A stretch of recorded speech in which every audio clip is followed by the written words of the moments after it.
তুমি কি আমার মতো ওভার থিঙ্কার?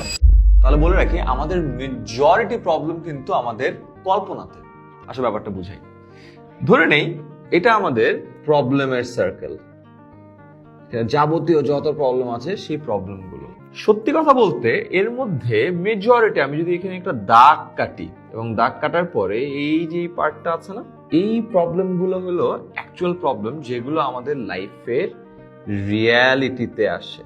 তার মানে আমরা অ্যাকচুয়ালি ফেস করি। তাহলে এই বাকিটা কি? এই দাগের বাকিটা হইল ইমাজিনেশন। আমাদের প্রতিদিন, প্রতি রাত, প্রতিনিয়ত যেসব ব্যাপারে আমরা চিন্তা করি, তার কারণ কি? আমরা ওভার থিঙ্কার।